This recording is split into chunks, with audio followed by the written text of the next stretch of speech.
Bonsoir à tous. Alors, ce soir, je suis très bien accompagnée. Je suis accompagnée de 3 expertes en immigration au Canada. Et ce soir, vous le savez, si vous êtes là en direct, on va parler d'entrée express. Entrée express, c'est une façon d'immigrer au Canada en dehors du Québec, donc les provinces anglophones ou bilingues du Canada. Avant de laisser la parole à nos expertes du soir, en 2 mots, je vais présenter pvtis.net pour ceux qui ne connaissent pas. On est un site d'information et d'entraide qui est totalement gratuit et qui, initialement, a pour vocation de renseigner les jeunes sur le programme vacances-travail, le PVT. Et puis, au fil des années, on a parlé de plus en plus de programmes et notamment de la résidence permanente. Mais pour ne pas en parler nous-mêmes, mais pour avoir des experts vraiment qui vont pouvoir vous donner tous les petits conseils, toutes les informations les plus officielles et surtout qui peuvent répondre à vos questions. Je m'accompagne ce soir de 3 expertes du cabinet Nadia Barou à Montréal qui vont vous parler donc d'entrée express et vont vous donner un aperçu de nouveaux programmes qui sont en train de faire leur apparition en 2021. Sur PVTIS, vous pouvez retrouver des tutoriels, des guides, des dossiers sur le travail, sur le logement, sur l'achat d'un véhicule, sur l'organisation d'un road trip. Donc, même si vous partez en tant que résident permanent au Canada, vous pouvez tout à fait passer sur PVTIS. Vous retrouverez forcément de l'information. On a sur pvtis.net un article qui s'appelle Covid-19, la situation des PVTistes, qui va donner de l'information sur cette période un peu compliquée qui s'éternise malheureusement et qui fait que vous ne pouvez pas partir aussi facilement que vous le souhaitez au Canada. Et donc, dès qu'il va y avoir des informations nouvelles, par exemple la réouverture des frontières ou le pouvoir partir au Canada quand on a obtenu la résidence permanente, par exemple, on vous l'annoncera dessus et on relaiera bien sûr l'information sur la page Facebook sur laquelle vous êtes et que je vous invite à suivre bien sûr, mais également sur notre compte Instagram, PVTiste au pluriel, sur lequel on fait un point Covid-19 une fois par semaine pour vous tenir au courant de l'actualité des 7 derniers jours. Cette vidéo de ce soir va durer un peu de temps, certainement aux alentours de 2 heures parce qu'il y a énormément de choses à dire. Si jamais vous devez partir un petit peu avant ou si jamais vous arrivez un peu plus tard dans la soirée, sachez que le replay restera disponible aussi bien sur Facebook que sur notre chaîne YouTube pvtis.net. Et d'ailleurs, sur notre chaîne YouTube, vous pouvez retrouver des replays de tous nos lives des derniers mois, et notamment le live que nous avons fait avec le cabinet Nadia Barou sur la demande de résidence permanente au Québec. Parce que ce soir, on va pas du tout parler du Québec. Donc, le live pourrait vous intéresser si c'est plutôt le Québec qui vous intéresse. Également, ce que je peux vous annoncer, c'est que le 26 mai, toujours avec le cabinet Nadia Barou, on va vous parler des différents permis de travail pour aller travailler au Canada. Vous retrouvez cet événement directement dans nos événements Facebook. Donc, ce sera le 26 mai à la même heure que ce soir. Prochainement, on va également vous parler des programmes atlantiques pour ceux qui veulent immigrer dans les régions atlantiques du Canada, c'est-à-dire celles qui se trouvent au nord-est du Québec. Voilà. Dernière petite chose avant de leur laisser la parole. Si vous allez sur pvtis.net, je vais vous donner le lien en commentaire dans 2 petites minutes. Vous pouvez retrouver un article très intéressant rédigé en collaboration avec Nadia Barou sur l'importance, sur l'intérêt ou non de faire appel à un avocat en immigration. Elle nous a répondu en toute franchise, c'est vraiment très intéressant. Et également, au bas de cet article, vous pourrez retrouver des réductions. Si vous passez par le cabinet Nadia Barou, vous aurez une petite réduction sur votre consultation qui peut vous permettre de parler avec une des expertes du cabinet pour exposer votre situation, vos problématiques et qu'elle vous dise quel est le meilleur scénario pour vous. Voilà, j'ai assez parlé, mesdames, je vais vous laisser la parole pour que vous nous parliez d'entrée express. Alors bonjour Julie, bonsoir à tous aussi. Merci de nous laisser cette chance, Julie, d'intervenir avec PVTiste sur l'entrée express. C'est un plaisir d'être là ce soir. Alors, sachez que le cabinet Nadia Barou, c'est un cabinet boutique qui est spécialisé en immigration donc depuis plus de 20 ans. Nous sommes aujourd'hui une équipe de 14 personnes, bientôt 15, qui sont là pour vous aider dans toutes vos démarches. Alors, attention, ce qu'on va vous dire aujourd'hui, c'est valable. Mais par contre, ça peut changer. Nous sommes aujourd'hui une équipe de 14 personnes, bientôt. Donc voilà, donc ce qu'on vous dit aujourd'hui, c'est valable ce jour, mais ça peut changer. L'immigration est une science un droit qui bouge beaucoup. Donc surtout, restez connectés, informés. Et si ce qu'on vous a donné comme information, ça date d'un moment, n'hésitez pas à vérifier que c'est toujours valide. Donc là, aujourd'hui, on va vous parler de l'entrée express. On va également faire une petite parenthèse sur la nouvelle voie d'accès à la résidence permanente, parce que c'est quelque chose qui est tout neuf, qui vient de sortir. Alors pourquoi aujourd'hui l'entrée express? Tout simplement parce que c'est un programme, comme l'a dit Julie tout à l'heure, qui est à destination des gens qui souhaitent s'installer hors du Québec. Mais c'est un programme qui est de plus en plus populaire, de plus en plus utilisé par les gens. Voilà. Alors aujourd'hui, comment ça va se dérouler? Donc tout d'abord, Maître Barou fera une petite parenthèse donc sur la nouvelle voie vers la résidence permanente. Puis nous aborderons l'entrée express. Déjà, qu'est-ce que c'est que l'entrée express et pourquoi choisir l'entrée express?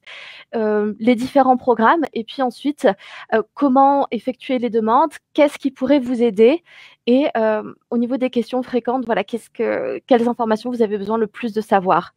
Nous ferons également des petits scénarios, voilà, vous expliquer le cas concret de certains de nos clients. Et puis après, vous aurez le loisir de poser vos questions et on fera de notre mieux pour y répondre. Alors sachez qu'on vous répond sous toute réserve en fonction des informations que vous nous donnez. On essaie d'être le plus précis possible. Mais voilà, c'est vraiment sous réserve de ce que vous nous donnez comme information. Vous pouvez nous suivre puisque voilà, le cabinet est très présent sur les réseaux sociaux, notamment sur Facebook, sur LinkedIn. À chaque fois qu'il y a des mises à jour au niveau de l'immigration, on vous en fait part, donc n'hésitez pas à nous suivre. Je vais maintenant laisser la parole à Maître Barou qui va vous expliquer la nouvelle voie vers la résidence permanente. Merci beaucoup, Aurore. Tu ne t'es pas présentée, alors moi je vais te présenter. La personne qui vient de vous parler, c'est Aurore Lavenne, qui est une juriste spécialisée en immigration, qui travaille avec nous depuis plus d'une année et qui est vraiment très, très, très précieuse dans toutes les démarches d'immigration. Alors, moi, je me présente, je suis Nadia Barou, je suis avocate en immigration et uniquement en immigration depuis 1994. Voilà, alors, ce dont je vais vous parler maintenant, c'est une petite parenthèse qui n'était pas prévue au départ dans notre présentation, mais comme l'annonce est récente, on a jugé utile de vous en faire un petit résumé.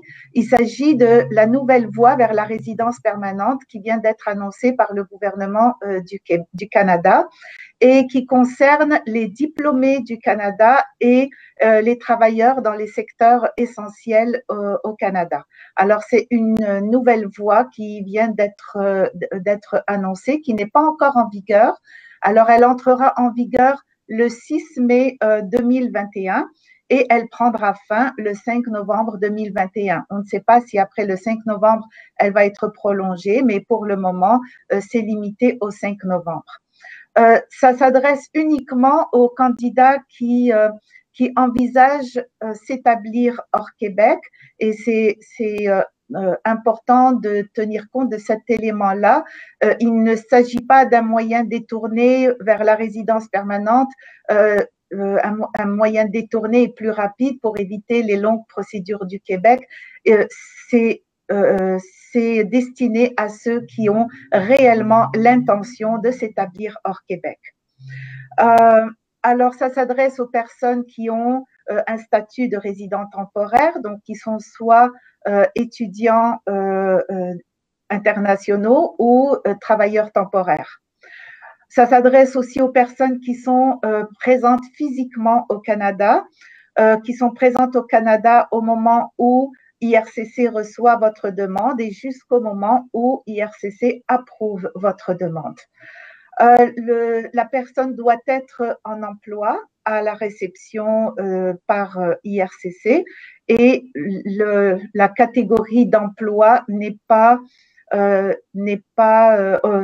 contrairement à l'entrée express, ça peut être des emplois qui sont de catégorie 0, A, B, C ou D. Ce n'est pas réservé uniquement aux emplois qualifiés. Et la bonne nouvelle aussi, c'est que contrairement aux personnes qui ne sont pas francophones, il n'y a pas de quota pour les volets francophones. Donc, les personnes qui sont francophones et qui réussissent le test de français peuvent présenter leur demande en tout temps jusqu'au 5 novembre 2021. Ces personnes ne sont pas concernées par les quotas. On va les voir par la suite, les quotas. Alors ça, c'est vraiment un gros avantage pour les francophones parce qu'on sait que les quotas vont rapidement être atteints et c'est ça, donc ça va limiter pour les non-francophones leur possibilité d'appliquer à ces programmes. Alors, vous avez le lien qui est en bas de cette page et ce lien va vous mener vers les politiques d'intérêt public. Alors, il y aura 4 sous-liens dans ce lien-là. Donc, ce lien va vous référer à 4 autres liens qui sont plus spécifiques aux travailleurs, aux diplômés, aux travailleurs francophones et aux diplômés francophones.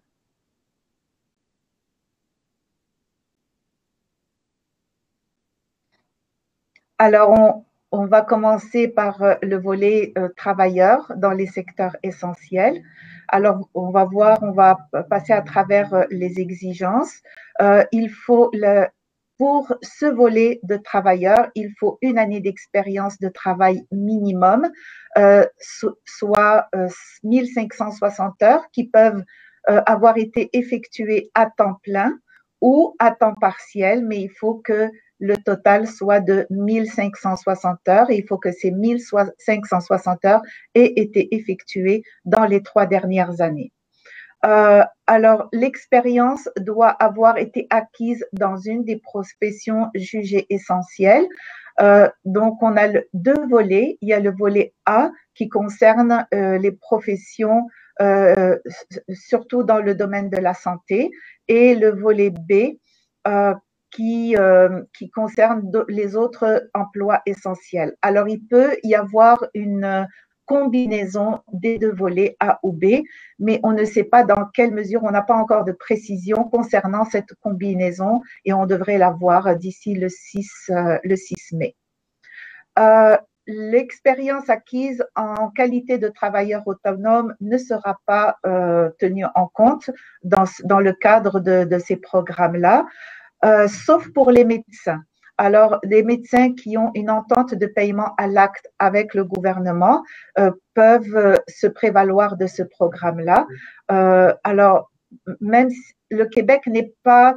il faut avoir bien sûr l'intention de s'établir hors Québec, mais les médecins qui travaillent actuellement au Québec sont considérés comme des travailleurs autonomes, mais admissibles à ces programmes parce qu'ils ont une entente de paiement à l'acte avec le gouvernement du Québec. Il faut répondre aussi aux exigences linguistiques. Donc, il faut atteindre un volet en français ou en anglais. Donc, il faut atteindre un niveau 4 et le test c'est 4 sur 12 et le test doit dater de moins de 2 ans. Alors, voilà pour les quotas. Pour les anglophones, parce qu'on sait que les francophones ne sont pas soumis aux quotas. Donc, pour les travailleurs qui sont dans le volet A, c'est 20 000 demandes. Et pour ceux qui sont dans le volet B, c'est 30 000 demandes qui seront acceptées. Alors, pour les diplômés au Canada, le diplômé doit avoir suivi son programme d'études dans un établissement d'enseignement désigné et doit avoir complété son programme au plus tôt en janvier 2017. On va voir après quels sont les diplômes admissibles. Et pour les diplômés, il faut un niveau de langue de 5 sur 12 et un seul test datant de moins de 2 ans. Quand on dit un seul test, on ne peut pas présenter 2 compétences dans un test et puis 2 autres dans un autre. Donc, il faut avoir réussi les 4 compétences dans le même test que vous allez passer. Il faut garder un statut étudiant pendant tout le long de ses études. Donc, il faut avoir respecté les conditions rattachées au permis d'études, ou si vous êtes dispensé de permis d'études, comme par exemple les enfants de diplomates n'ont pas besoin de permis d'études pour étudier. Donc, il faut soit avoir eu un permis d'études valide pendant tout le long des études, ou avoir été autorisé à étudier sans permis d'études. Pour les anglophones, il y a un quota de 40 000 demandes.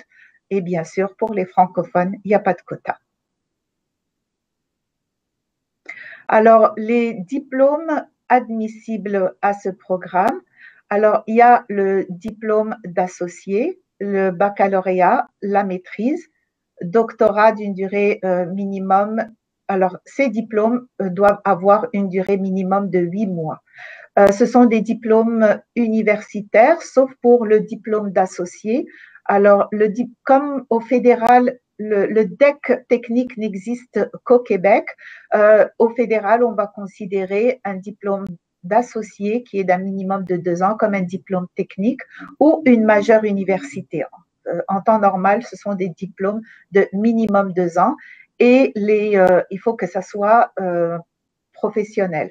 Pour le niveau collégial. Alors, si vous avez fait vos études collégiales au Québec, le diplôme, le DEC général n'est pas considéré pour ce programme. Il faut que ça soit un DEC de 3 ans. Pardon, ne sont pas considérés pour ce type de diplôme. Mais le DEC général est aussi considéré pour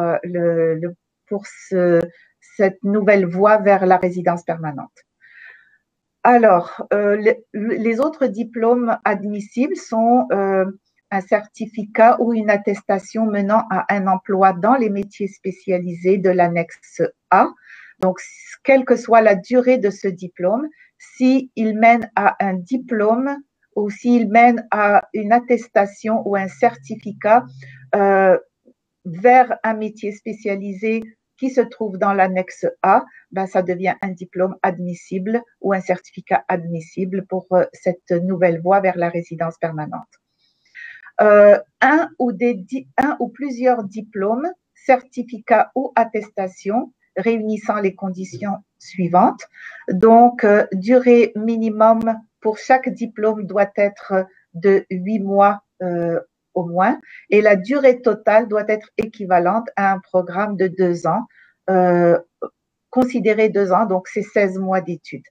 Alors, ça pourrait concerner 2 DEP que vous auriez fait, ou 2 ASP, ou 2 AEC, mais il faut que chacun ait une durée minimum d'au moins 8 mois et que la durée totale soit de 16 mois effectifs.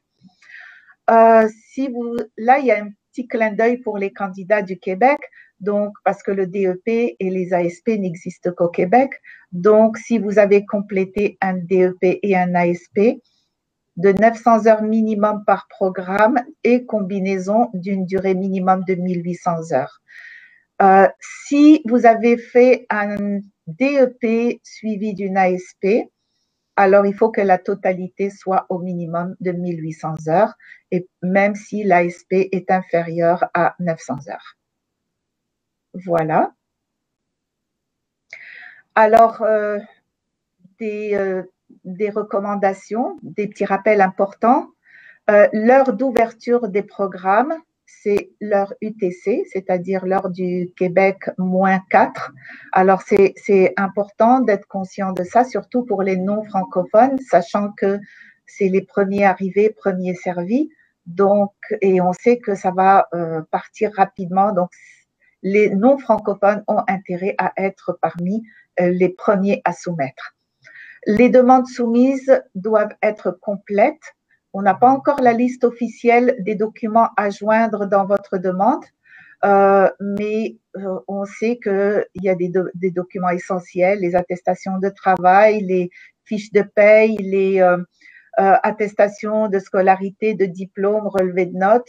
Donc, moi, je recommande de se fier à la liste des documents de l'entrée express, de commencer à les préparer, puis on va s'ajuster une fois que la liste officielle va être publiée.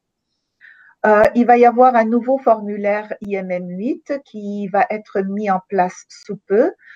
Vous pouvez déjà vous inspirer du formulaire IMM8 qui est déjà en cours. Probablement et fort probablement, la plupart des informations qui sont dessus vont être reprises dans le nouveau formulaire IMM8. Donc, c'est question de commencer à vous préparer pour gagner le plus de temps possible. Pour le moment, il y a pas, le IRCC n'a pas prévu de permis de travail ouvert transitoire comme dans les programmes de l'entrée express. Mais selon les rumeurs que nous avons eues, IRCC est en train d'envisager un permis qui pourrait permettre aux personnes qui ont appliqué dans ces programmes-là de pouvoir travailler en attendant la résidence permanente. Mais pour le moment, on n'a pas de détails. La seule chose qu'on sait, c'est que le permis de travail ouvert transitoire ne sera pas possible dans le cadre de ces programmes.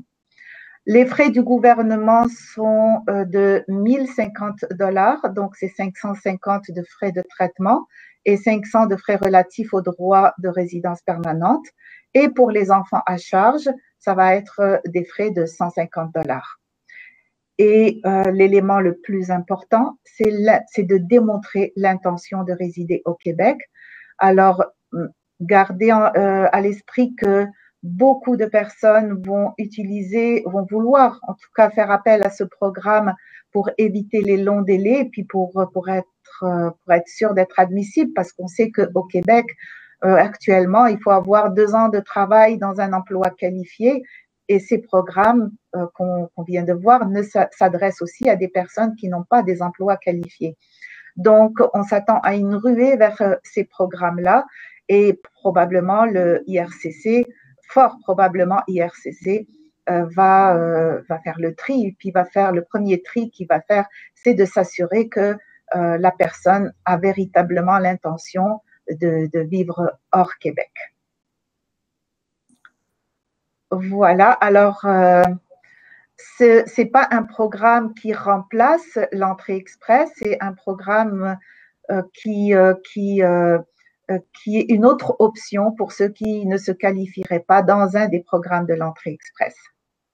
Merci beaucoup Nadia. Les questions qui vont être posées sur Entrée Express, il y en a eu quelques-unes, on les a notées. De toute façon, ensuite, on va vous donner beaucoup d'informations sur Entrée Express. Mais Nadia, je profite quand même parce qu'il y a eu 2 questions qui concernent les nouveaux programmes.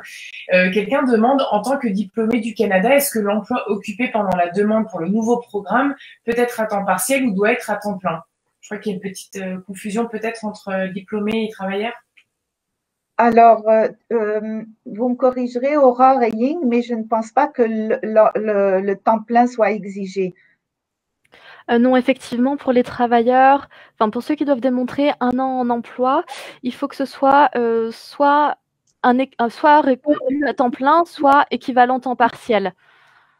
Et pour les diplômés, c'est peu importe l'emploi que la personne va occuper, mais on n'a pas vu d'indication qu'il fallait que ce soit à temps plein.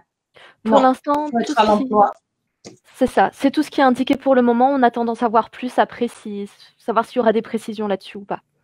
Très bien, merci. C'est vrai que ça reste quelque chose de très neuf, donc effectivement, c'est des premières informations. C'est pour ça qu'on a tenu à en parler ce soir, en tout cas que Kevin Nadia Barou a voulu en parler. C'est parce que vous avez quand même beaucoup de questions là-dessus. Et la deuxième question que j'ai vue, c'était est-ce qu'on peut faire la demande quand on est en train de réaliser l'année d'expérience ou est-ce qu'on doit obligatoirement attendre la fin de cette année d'expérience? Alors, pour le volet travailleur, il faut vraiment avoir complété son année de travail. D'accord. Très bien. C'était tout pour les questions qui concernent ces programmes-là. On va pouvoir passer en Entrée Express et vous pouvez continuer à poser des questions en commentaire, même si je vous invite quand même à attendre que les personnes qui vont vous présenter Entrée Express abordent tout ce qu'elles ont à vous dire parce qu'il y a beaucoup d'informations, vraiment. Alors. Je me coupe. Ok. Donc là, on va vous présenter l'entrée express. On va commencer par quelques chiffres. Alors, vous pouvez voir qu'au fur et à mesure des années, c'est un programme qui a de plus en plus de succès auprès des gens. Le nombre de profils soumis dans le bassin d'entrée express ne cesse d'augmenter, tout comme le nombre de profils admissibles. Donc voilà, c'est vraiment un programme qui intéresse de plus en plus de personnes.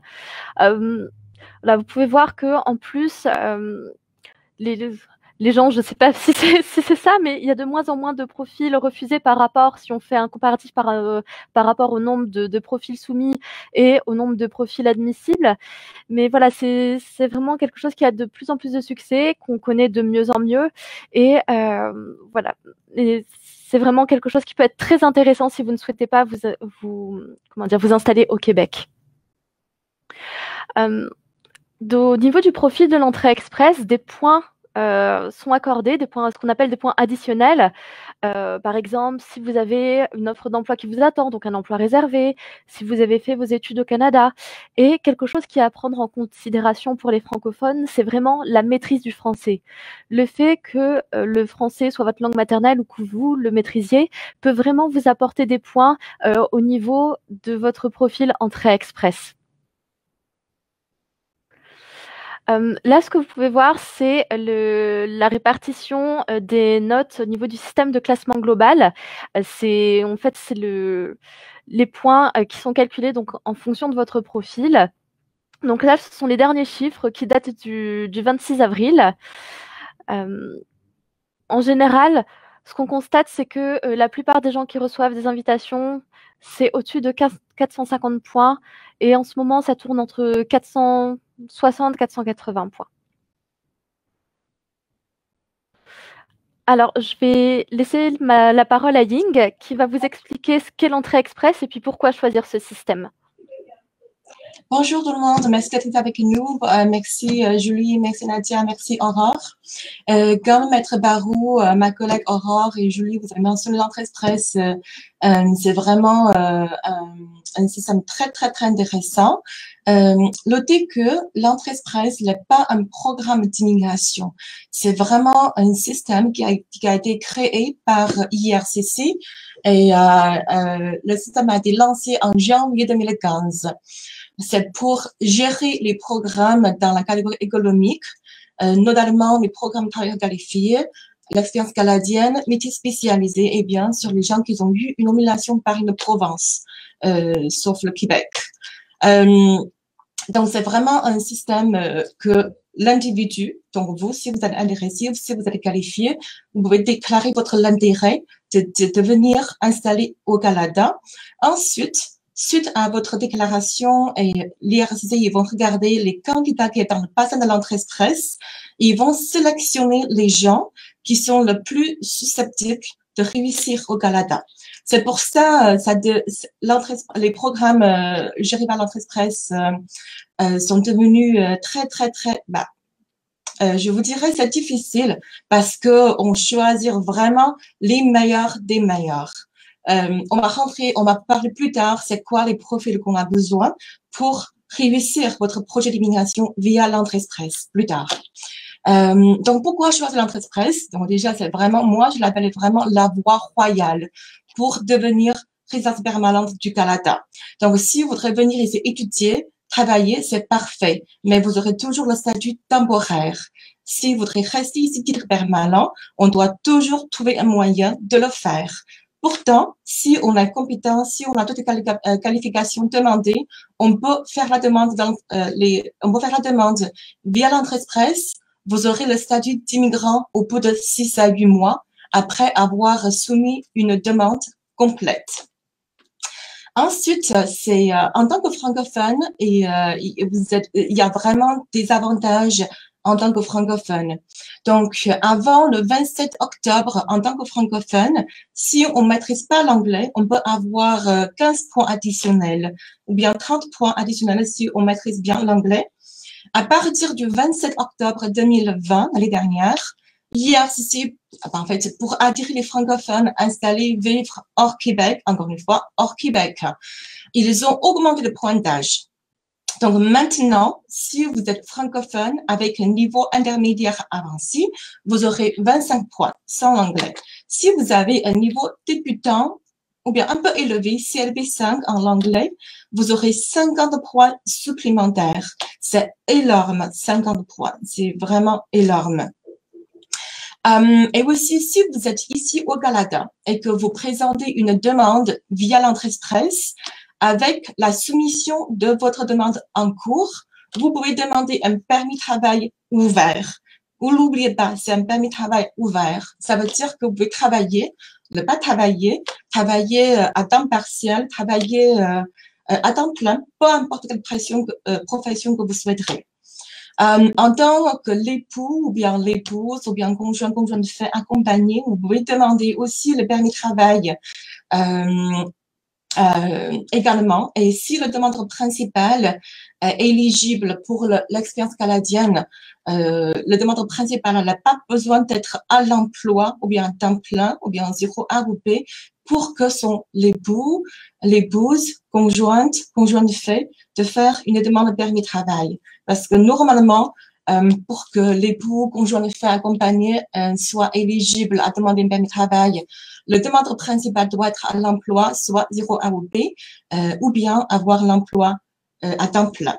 Mais si vous êtes éligible sur le programme Canadian Experience, on n'a pas besoin de respecter ces conditions-là. Il y a aussi un point très, très important à mon avis, parce que, comme vous le savez, en immigration, il y a tellement de changements, surtout au Québec, on a vraiment aussi beaucoup de changements souvent, je vous dis, et important aussi, on se réveille, la loi a été changée, le politique a été changé, mais pour l'entrée express, le seul changement qui a été apporté depuis des années, c'est vraiment le dernier changement important, à mon avis, c'était le changement, l'augmentation des points pour les francophones qui est arrivé le 27 octobre 2020. C'est un bon changement quand même. Donc, c'est ça. Et ensuite, donc l'entrée express gère 3 programmes d'immigration. Le premier, c'est le programme des travailleurs qualifiés fédéral. Il faut qu'on aille 67 points sur 100 points. Ça, c'est les conditions d'éligibilité. La deuxième catégorie, c'est la catégorie de l'expérience canadienne. Il faut que vous ayez au moins une année de l'expérience de travail au Canada. La troisième, c'est métier spécialisé. On va vous expliquer une par une en détail plus tard. Il faut avoir l'intention de rester hors Québec, qui est très, très important. Je passerai la parole à... C'est toujours moi? Parfait. Donc, nous, on a préparé un tableau comparatif qui vous présente les 3 programmes, les différences au niveau des conditions. Par exemple, pour la compétence linguistique, si on est éligible sur le programme l'expérience canadienne, vous devez avoir une compétence niveau 7. Si vous avez un emploi dans la catégorie 0A ou B, vous devez avoir un niveau 5.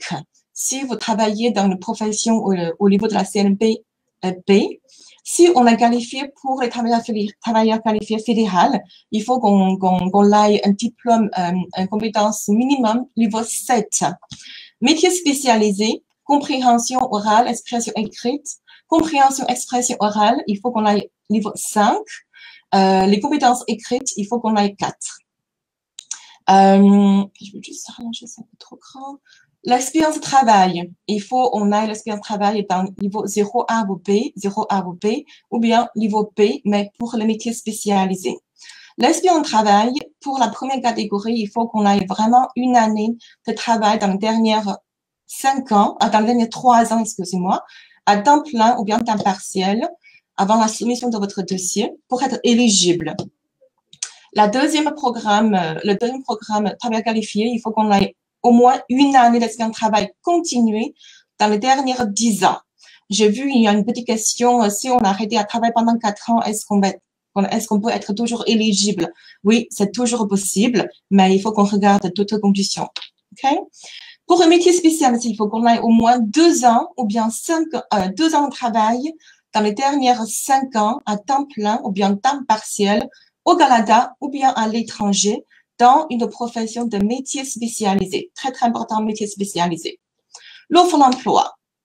Donc, ici, on parle d'offre d'emploi. C'est pas juste une offre d'emploi écrite signée entre vous et l'employeur. Il y a vraiment les critères. On va pouvoir expliquer un peu plus tard. Il n'est pas obligatoire pour qualification canadienne.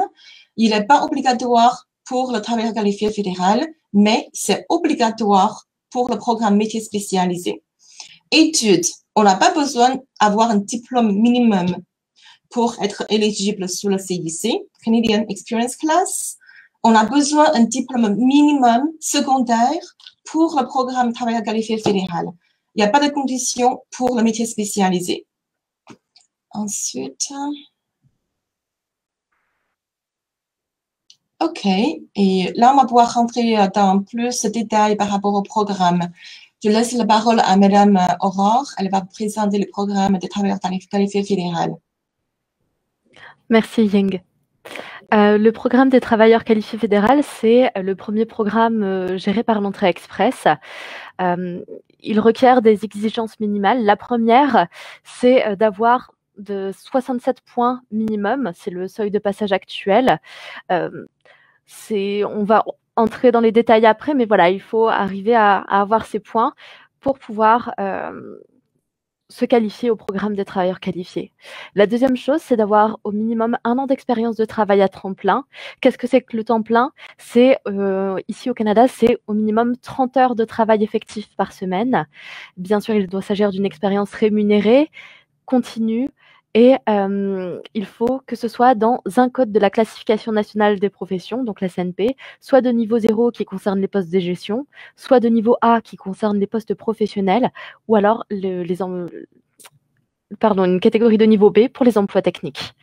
Au niveau des tests linguistiques, on demande une compétence linguistique en anglais ou en français de niveau CLB NCLC 7 minimum. Il faut que vous ayez effectué des études secondaires, que vous ayez des fonds suffisants. Ces fonds, il faut bien sûr les prouver, et donc que vous soyez admissible.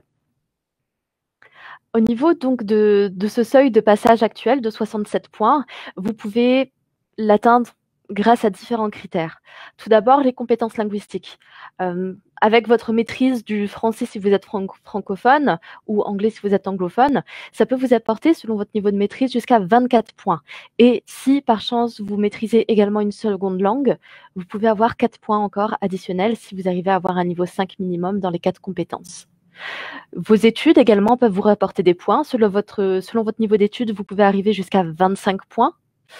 Votre expérience de travail, selon le nombre d'années durant lesquelles vous avez travaillé, vous pouvez acquérir 15 points supplémentaires.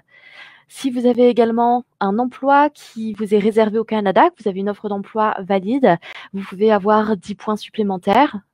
Et il y a également la faculté d'adaptation. On pourra voir en détail ce que c'est après, mais ça peut vous apporter 10 points. Et enfin, l'âge, selon votre âge, vous pouvez avoir jusqu'à 12 points supplémentaires. Donc, en ce qui concerne l'expérience de travail, il faut qu'elle soit de 1 an minimum, c'est-à-dire 1560 heures d'expérience de travail à temps plein.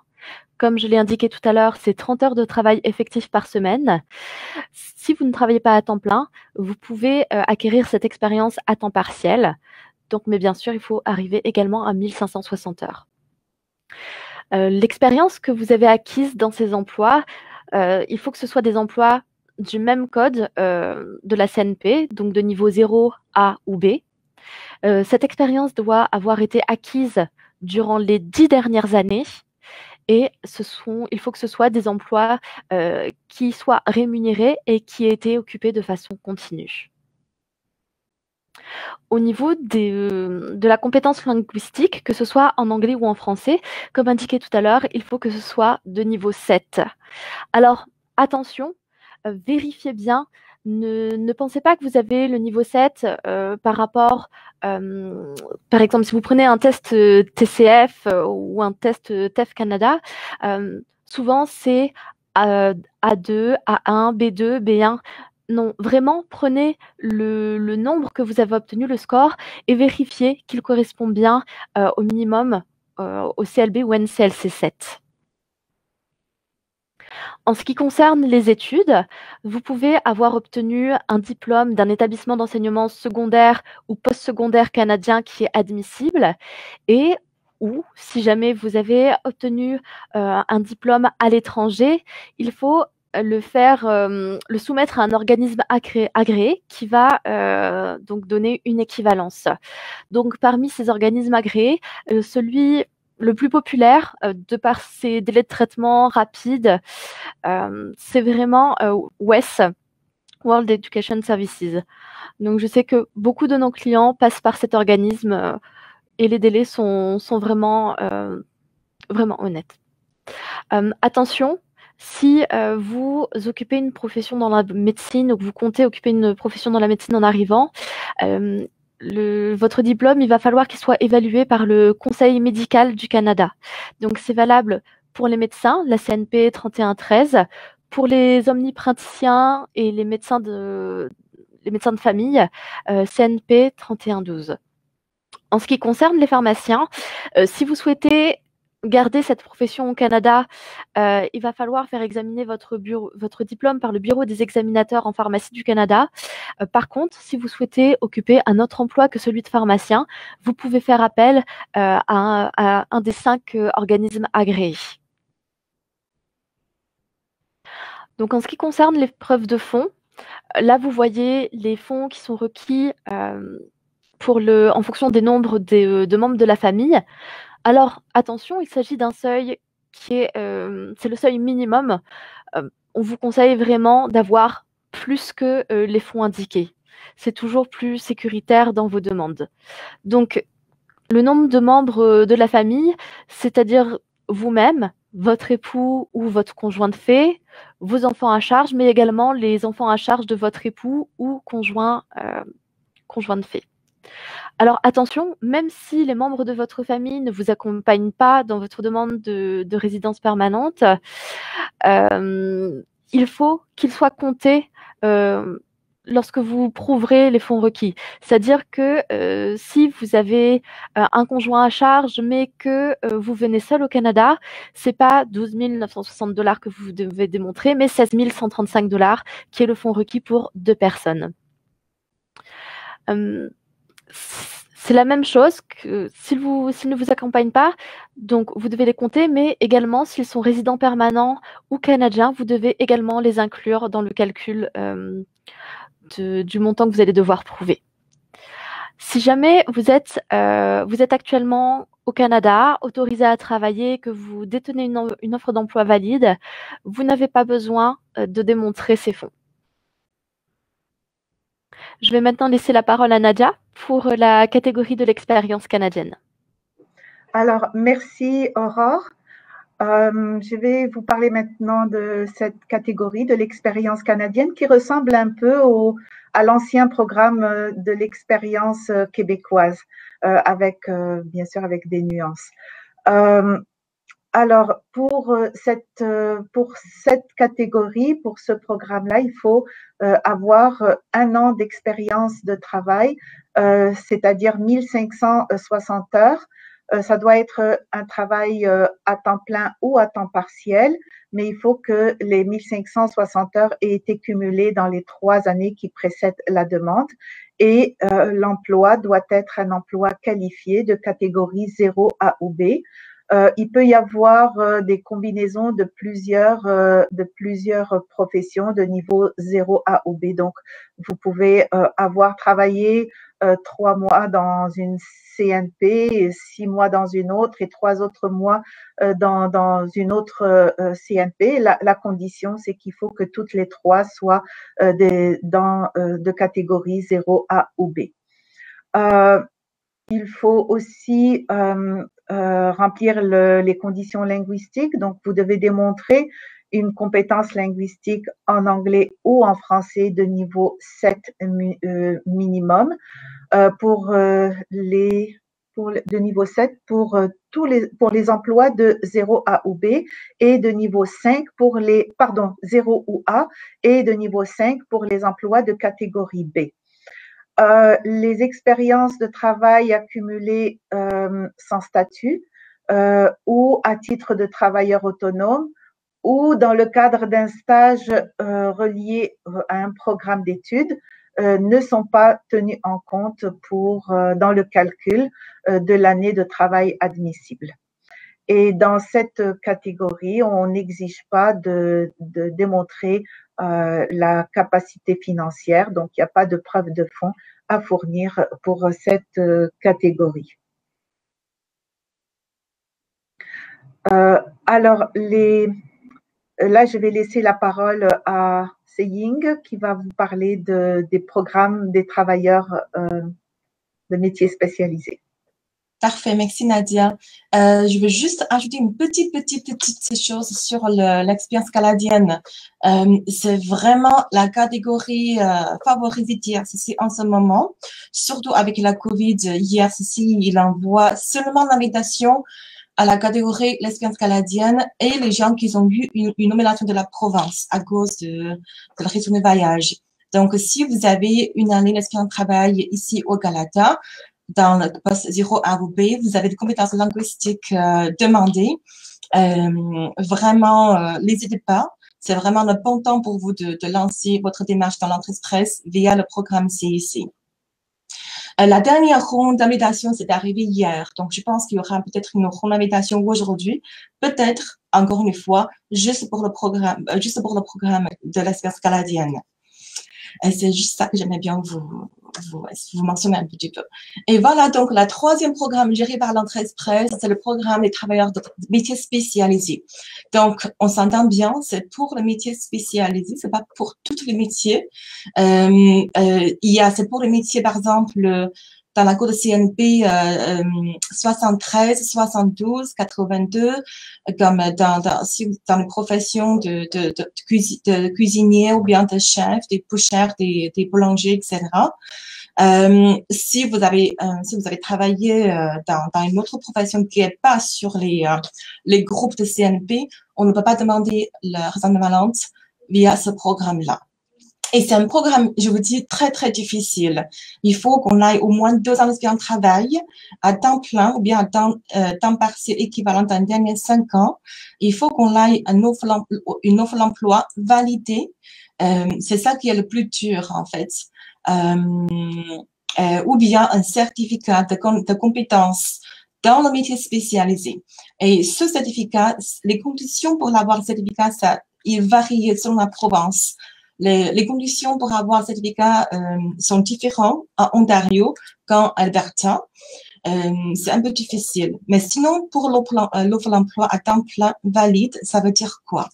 Pour que une offre d'emploi soit considérée une offre d'emploi valide dans le cadre de métiers spécialisés, il faut que vous travaillez actuellement avec un permis, travail fermé avec seul employeur.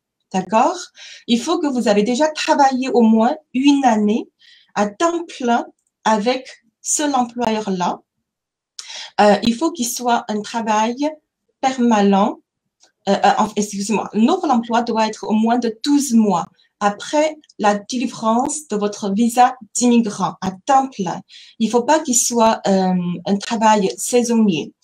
À cause de la COVID, malheureusement, la restauration a été vraiment touchée. Donc, on a des clients, on a des consultations, donc ils ont eu vraiment une offre d'emploi valide pour le métier spécialisé. Même maintenant, à cause de la COVID, les restaurants sont fermés. Du coup, ils n'ont plus de l'offre d'emploi valide et ils ne répondaient plus à la condition d'éligibilité pour le programme. C'est vraiment dommage. Sinon, à part de ça, si vous êtes à l'extérieur du Canada, si l'employeur fait une demande EIMT pour la demande de raison permanente, ça pourrait être compté comme une offre d'emploi valide aussi pour le métier spécialisé. C'est vraiment des conditions très, très exigeantes pour ce programme-là, malheureusement. Mais sinon, on n'a pas besoin d'une très, très bonne connaissance en anglais ou bien en français. On a juste besoin de CLB 4 dans les compétences écrites, CLB 5 à l'oral. Donc, c'est ça les programmes de métiers spécialisés. Je vais juste passer à la prochaine. OK. Donc, on va vous présenter, on va vous expliquer comment ça fonctionne. C'est quoi les grandes étapes à présenter une demande par l'Entreprise. Donc, il faut qu'on soit être admissible, être éligible à au moins un des programmes gérés par l'Entreprise. C'est très possible que vous soyez éligible à 3 programmes ou bien même 4 programmes, mais il faut être éligible à au moins un des programmes pour être éligible. Donc, vous devez avoir un compte en ligne avec IRCC.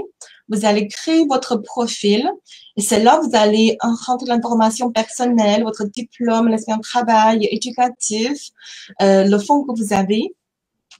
Ensuite, vous déclarez l'intention de venir ici en tant que travailleur qualifié, en tant que la catégorie de l'expérience canadienne ou bien métier spécialisé. Vous déclarez l'intention de rester hors Québec. N'oubliez pas, c'est une déclaration officielle que vous faites. L'intention est de rester hors Québec. Ensuite, vous allez rentrer dans le bassin de l'Entreprise. Présentement, il y a à peu près environ 167 000 personnes qui sont dans le bassin. Qu'est-ce qu'ils font là-bas? Il attend une invitation par IRCC pour présenter une demande de résidence permanente ou bien une province lui invite à présenter une désignation de la province pour ensuite recevoir une invitation pour la demande de résidence permanente. Une fois que vous avez l'invitation pour la demande de résidence permanente, vous avez 90 jours pour soumettre une demande complète. Avant la COVID, on a 60 jours. Maintenant, pendant la COVID-19, on a 90 jours pour préparer et soumettre la demande de résidence permanente. Ensuite, OK, donc il y a une chose qui est très, très importante. Donc, si on souhaiterait faire une demande via l'Entreprise, on doit non seulement être éligible, mais aussi regarder est-ce qu'on va vraiment réussir à obtenir la résidence permanente via le système de l'Entreprise. On peut très bien éligible, ça veut dire répondre aux conditions d'éligibilité, mais ne jamais recevoir une invitation ni par IRCC, ni par les provinces. Donc, éligibilité ne veut pas dire que c'est faisable pour vous. Donc, éligibilité, encore une fois, mes collègues vous ont présenté que c'est quoi les conditions d'éligibilité et faisabilité. Ça veut dire quoi? Ça veut dire que quand on se met une profil, on doit savoir la chance d'avoir une invitation. Est-ce que c'est élevé ou non? Par exemple, si on est éligible, mais on a seulement 200 points, à mon avis, à moins que IRC, il envoie encore une fois 27 000 pour ramasser tous les candidats dans le bassin de CIC, comme il a fait le 13 février de cette année. Mais si on a seulement 200 points, à mon avis, ça sera probablement pas la meilleure option pour vous. OK?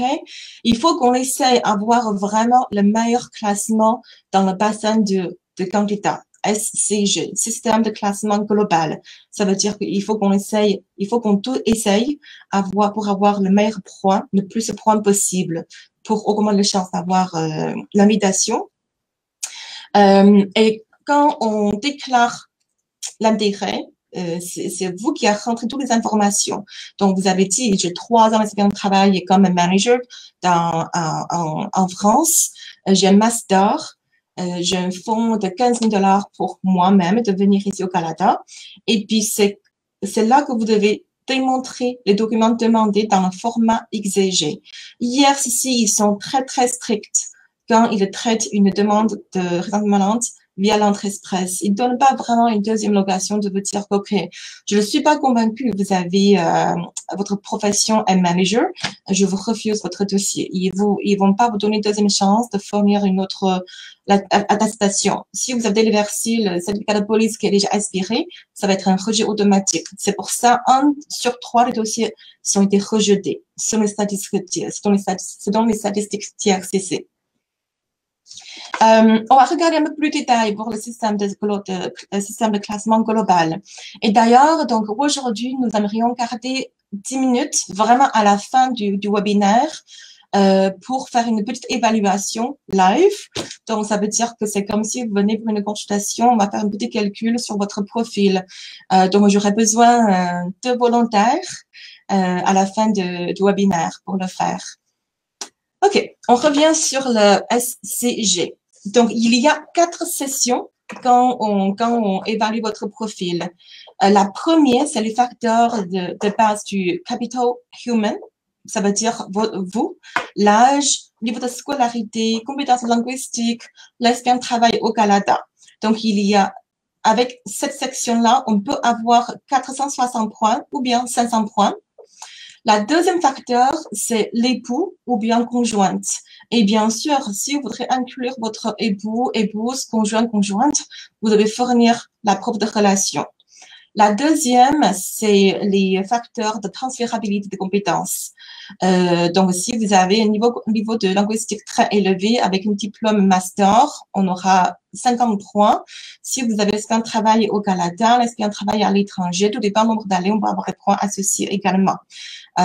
Si vous avez certificat de qualification pour le métier spécialisé, et si vous avez une compétence linguistique niveau 7 ou bien 9, on peut avoir des points également. Mais il y a le point maximum pour la troisième facteur, c'est 100 points maximum. La deuxième partie, c'est les facteurs additionnels. Par exemple, si vous avez eu une nomination par une province, vous aurez 600 points additionnels, qui est énorme. Si vous avez une offre d'emploi réservée admissible, n'oubliez pas, c'est pas juste une conformation écrite signée entre vous et l'employeur. Il doit répondre aux conditions. Si vous avez étudié au Québec, au Canada dans le passé, vous aurez des points additionnels. Si vous avez un frère ou bien une sœur au Canada. Si vous avez un frère ou une sœur, excusez-moi, si vous avez un frère ou une sœur qui est citoyen canadien ou bien résident, l'âge plus de 18 ans et il ou bien elle habite au Canada. Si vous avez un frère canadien mais qui habite en France, malheureusement, il ne peut pas vous apporter de points. Et compétences linguistiques en français, que je vous ai parlé, pourquoi c'est avantageux pour vous les francophones de le faire, parce qu'on peut avoir jusqu'à 50 points additionnels dans la quatrième partie sur le SCG. Donc, présentement, si nous sommes qualifiés pour la première catégorie travail qualifié fédéral, moi, je vous dis, on a besoin vraiment entre 480 ou plus pour avoir une chance. OK? Et si on est qualifié pour un programme l'expérience canadienne, je vous dirais à peu près environ 440 ou bien entre 410 et 440 en ce moment. OK. Donc, on a donc le PNP, c'est Provincial Nominee Program. Excusez-moi, c'est en anglais. Provincial Nominee Program. C'est pour les gens qui ont eu une nomination par une province. Ça veut dire que les gens qui ont eu les 600 points additionnels. Par exemple, si après l'évaluation de votre profil, vous avez 430 et que vous allez qualifier pour la première catégorie. Donc, la chance d'avoir une invitation d'IRCC direct, c'est presque impossible en ce moment, OK?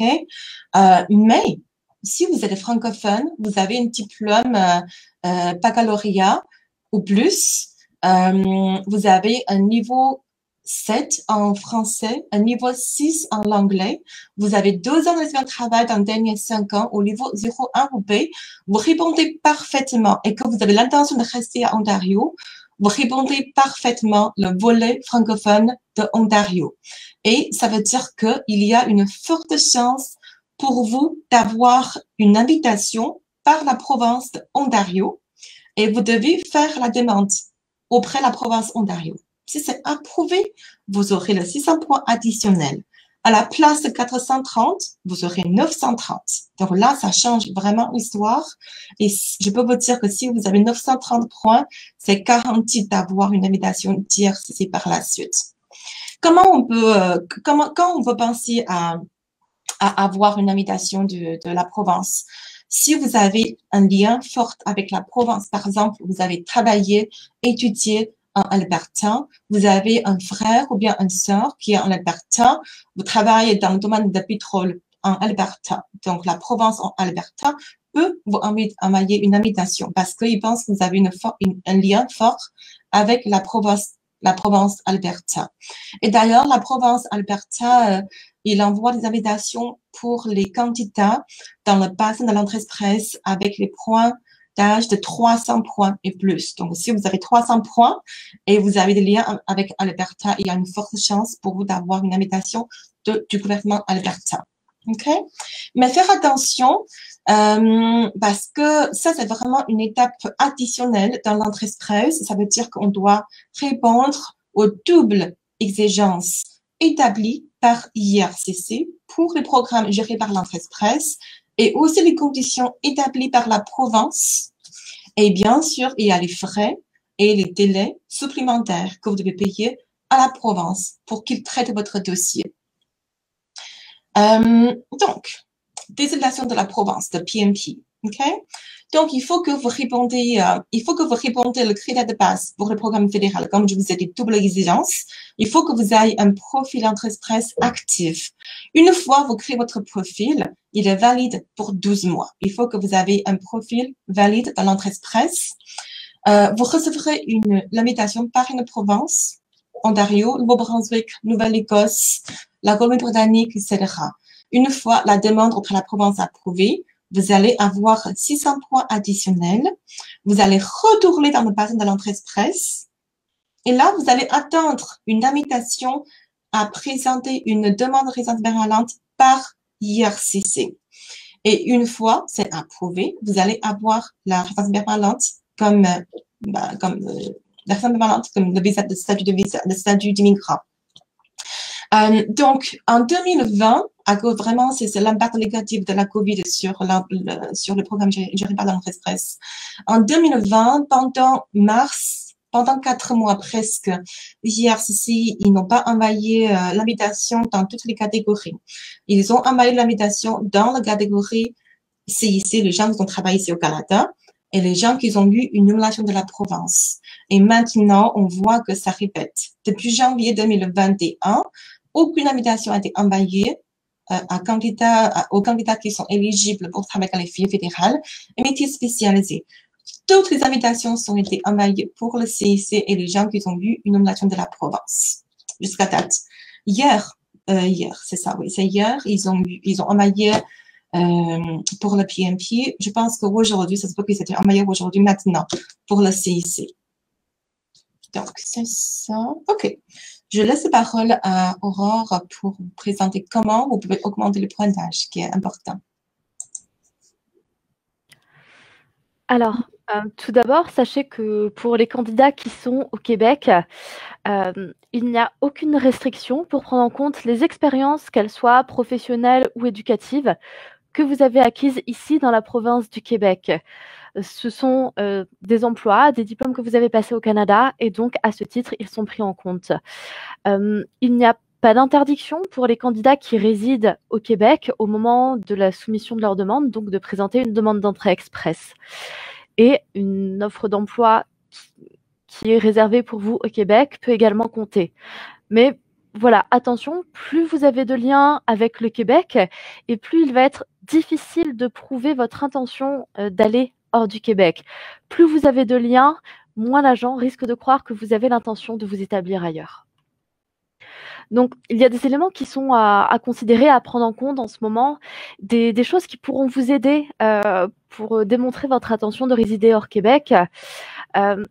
Si vous avez des liens avec les autres provinces, donc par exemple, si vous avez occupé un emploi, si vous avez passé un diplôme ailleurs qu'au Québec, même si ce n'est pas le cas actuellement, mais que c'était le cas, par exemple, il y a 2 ou 3 ans, ce sont des choses qui vont montrer que vous avez des liens avec cette province.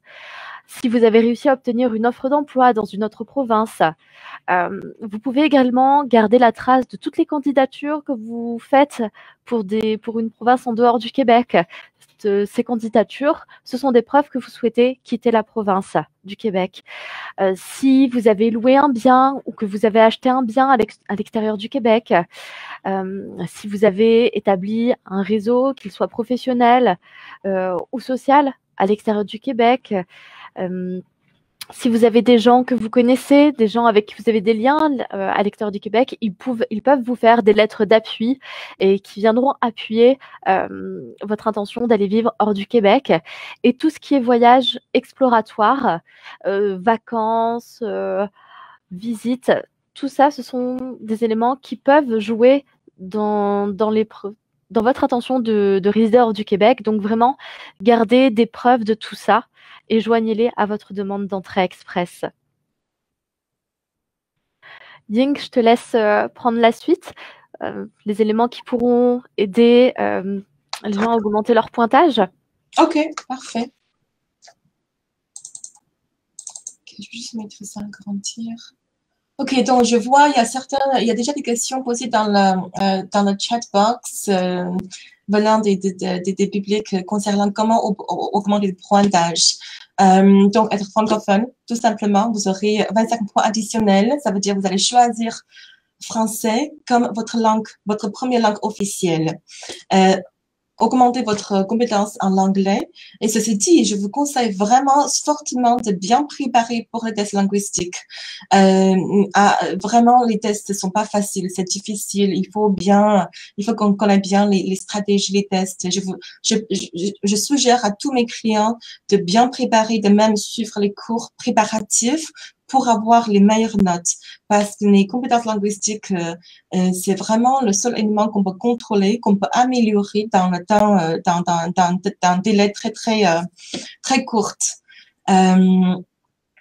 Et obtenir un deuxième diplôme. Donc, si vous avez un diplôme Bac plus 3, Bac plus 4, faites un autre certificat ou bien un diplôme.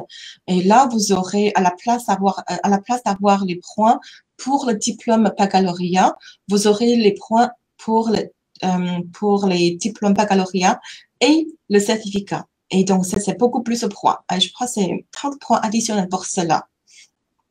Avoir une offre d'emploi valide. Encore une fois, c'est quoi une offre d'emploi valide? C'est pas juste un contrat écrit entre vous et l'employeur. Donc, il faut que vous travaillez à l'emploi maintenant avec cet employeur-là. Ça veut dire que vous avez un permis de travail fermé avec cet employeur. Il faut que vous avez au moins une année de travail auprès de l'employeur. Et ce employeur vous prépare une lettre en disant que ils ont l'intention de vous faire une offre d'emploi à temps plein dans la catégorie 0A ou B pour au moins 12 mois après la livraison de votre statut d'immigrant. Ou bien, c'est l'employeur doit faire une demande EIMT pour la demande RB. Vous aurez 50 points additionnels si c'est un emploi dans la catégorie 0A ou B. 200 points additionnels si c'est dans le 0-0. C'est vraiment les hautes directions. Je dois vous dire que ça, c'est pas facile à l'avoir, par contre. OK? Vous pouvez aussi regarder si vous allez inclure votre époux, conjointe fait, épouse ou non. Parce que des fois, quand on ajoute une épouse ou bien un époux, conjoint fait, on va perdre les points. Des fois, quand on ajoute, on va avoir des points additionnels. Tout dépend du profil de votre époux. Et bien sûr, si vous n'allez pas inclure votre époux, épouse, conjoint fait, vous devez expliquer pourquoi vous n'allez pas l'inclure. Retour au Canada de vrais, bien sûr, soit un Canadien, comme je vous ai dit. Si vous avez un vrai Canadien, mais qui vit seulement aux États-Unis, en France, en Chine ou au Maroc, malheureusement, vous n'aurez pas le 15 points additionnels. Mais s'il retourne au Canada avec une preuve de résidence, il peut vous accorder 15 points additionnels. Et ben, en fait, oui. On m'a parlé un peu plus tard, tout ça, approbation. Oui, donc l'entrée express, le délai de traitement. Avant la COVID, c'est vraiment entre 6 à 8 mois. Nous avons une demande qui a été traitée dans 2 mois et demi. C'est vraiment historique. Pendant la COVID en plus. C'est le plus rapide dossier qu'on a vu dans l'historique 2 mois et demi. Mais la plupart du temps, c'est traité entre 6 à 8 mois. Mais à cause de la COVID, c'est sûr, il y a d'impact négatif sur le délai de traitement. Mais la plupart des dossiers dans le cadre de CIC a été traité quand même entre 6 à 8 mois. À moins que vous avez un dossier très compliqué ou bien l'agent de migration, ils sont pas convaincus de l'intention de rester hors Québec parce que vous êtes toujours au Québec, vous n'avez pas expliqué l'intention, vous n'avez pas soumis la preuve de l'intention avec votre demande. Donc, ça pourrait être très lent, par contre. OK? Et l'entrée express, comme j'ai dit tout à l'heure, le traitement est rapide parce qu'il ne vous donne pas la deuxième chance de soumettre un remplacement des dossiers. Par exemple, vous avez oublié inclure le WES, donc c'est un rejet automatique.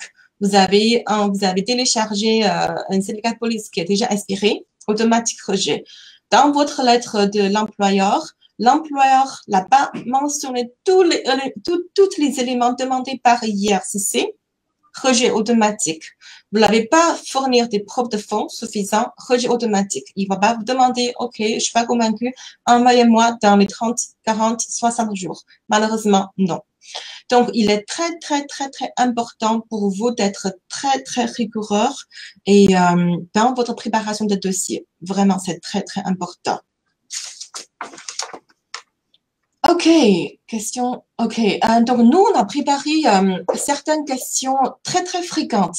Quand je regarde les questions qu'on a posées, vraiment, ça couvre au moins 60% des questions. Donc, je vous invite à nous écouter attentivement sur les questions fréquentes, vraiment. La première question, combien de temps dois-je rester hors du Québec avant de pouvoir y revenir? Je laisse Aurore répondre à la question. Alors clairement, si votre intention finale, c'est de résider au Québec, ne faites pas l'entrée express, passez par les programmes du Québec.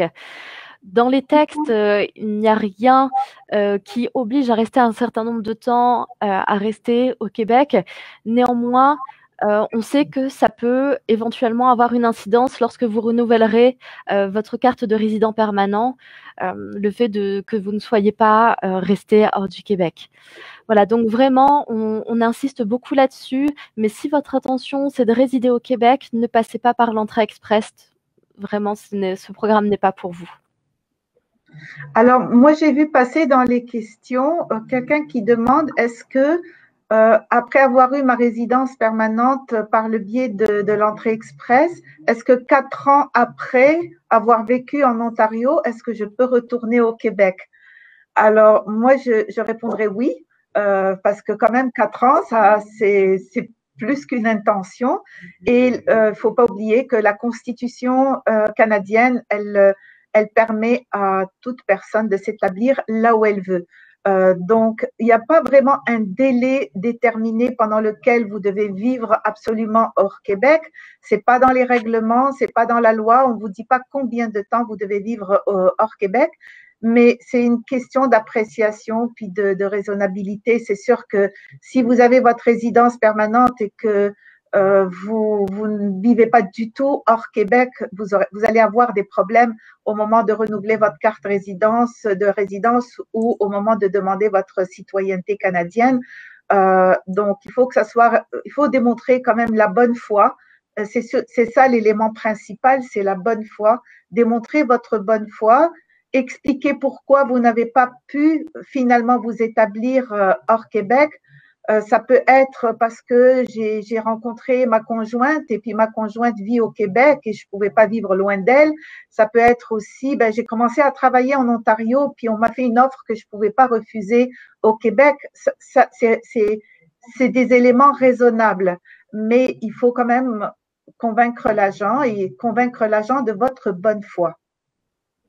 Absolument. L'intention doit être vraiment claire, surtout si vous avez beaucoup de liens forts avec le Québec.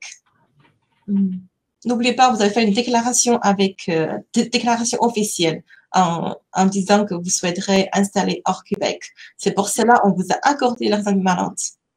Et je veux juste rajouter que c'est pas des paroles en l'air. Il y a eu des refus. Nous avons été consultés par des personnes qui ont été refusées dans le cadre de l'entrée express parce que l'agent n'a pas cru à leur intention de vivre hors Québec. Ils répondaient à tous les autres critères, mais l'agent leur a dit « Désolé, mais je ne suis pas convaincu que votre intention soit de vivre hors Québec » et puis ça a été refusé. Exactement, oui. Ce qui entre directement dans le vif du sujet de la question suivante, où la question est: peut-on faire la demande tout en résidant au Québec? Donc là encore, oui, vous pouvez faire la demande en résidant au Québec, mais vraiment, il va falloir réunir un grand nombre de preuves convaincantes de votre intention de quitter le Québec et de vous établir dans une autre province. Alors, ça peut être, je suis au Québec parce que je veux améliorer mon français, mais mon intention, c'est vraiment d'aller vivre hors Québec. Et l'inverse aussi est possible. Il y en a qui font leur demande de résidence permanente au Québec en étant en Alberta parce que c'est sûr que l'agent va leur demander d'expliquer comment ça se fait qu'ils sont en Alberta alors que l'intention, c'est d'immigrer au Québec. Ben, ça peut très bien être, ben, je suis là momentanément parce que je veux faire une immersion en anglais. Et l'inverse peut être bon aussi. Je suis au Québec parce que j'ai l'intention de, ça peut être une des raisons d'améliorer le français, ou bien je finis mon contrat, mais j'ai déjà une offre hors Québec où je me suis inscrite dans un programme d'études et voilà mon admission et je commence en Ontario en septembre prochain. Mais pour le moment, je suis au Québec. Donc, oui, on peut faire la demande pendant qu'on est au Québec, si on peut convaincre l'agent qu'on va partir hors Québec. Donc, du coup, c'est pour ça qu'il est essentiel pour vous de fournir des preuves convaincantes dans votre demande de résidence permanente si vous avez vraiment une forte lien avec le Québec. D'ailleurs, quand vous présentez votre demande de résidence permanente, vous allez faire ça via la voie électronique. Il n'y a pas une session qui vous demande montrez-moi preuve de l'intention, parce que l'intention doit être claire déjà. Mais si vous êtes au Québec, vous avez étudié, travaillé, ben, quand on regarde votre historique au Canada, tout est au Québec. Et que si vous n'allez pas inclure les preuves de l'intention convaincante, comme Maître Barou vous avez dit, le dossier va être refusé. Donc, c'est important pour vous d'inclure les preuves de l'intention, même si c'est pas un élément obligatoire pour une demande de résidence permanente. C'est très, très important. Ensuite, je réponds à la question? Vas-y. Je suis francophone, anglophone. Dois-je fournir des tests de langue, tests linguistiques? La réponse est oui. Souvent, j'ai des questions des clients francophones, anglophones. J'ai un diplôme, j'ai un master en France, j'ai un PhD aux États-Unis. Pourquoi je dois faire des tests linguistiques? Malheureusement, c'est établi par IRCC.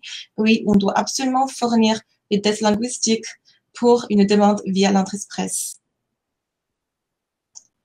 La question suivante, la question ensuite. Alors, j'ai un diplôme canadien. Dois-je faire évaluer mes diplômes étrangers? Disons qu'on va nuancer cette réponse. Si votre diplôme étranger peut vous apporter des points dans votre profil, oui, faites-le évaluer.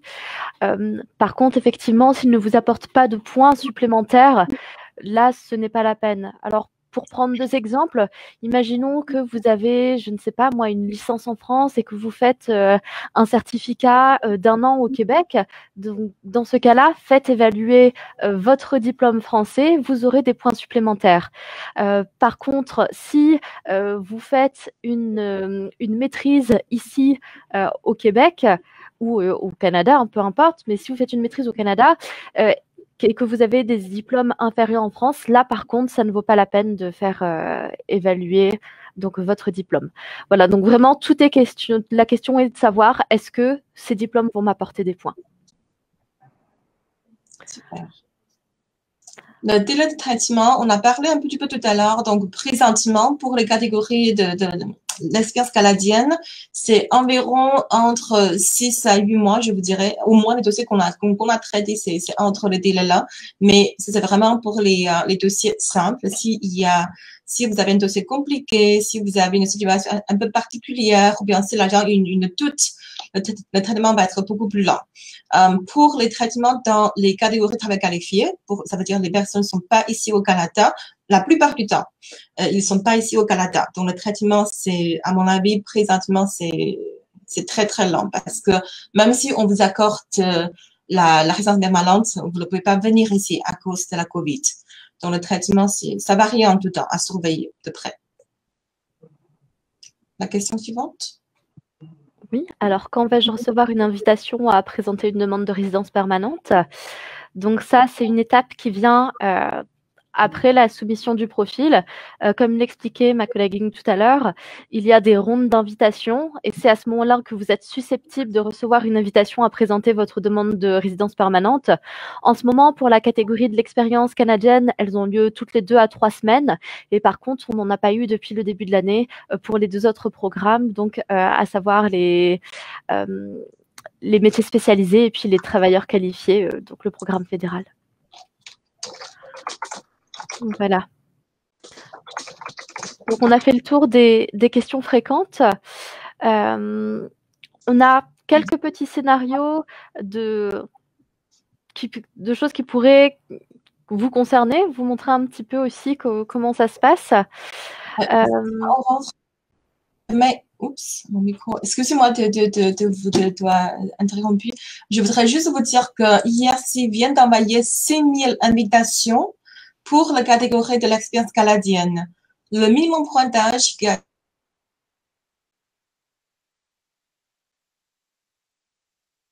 6000 invitations. C'est tout. Je laisse parole. Excusez-moi. Alors, on va passer au scénario numéro 1. Donc voilà, il s'agit d'un citoyen français qui a obtenu un PVT de 2 ans. Donc il a travaillé au Québec, mais aussi dans d'autres provinces. Et donc de ce fait, il n'avait pas l'expérience de travail nécessaire pour faire une demande de CSQ, donc Certificat de sélection du Québec, via le programme de l'expérience québécoise. Puisque, en effet, pour ce programme, il faut avoir 52 semaines de travail à temps plein au Québec.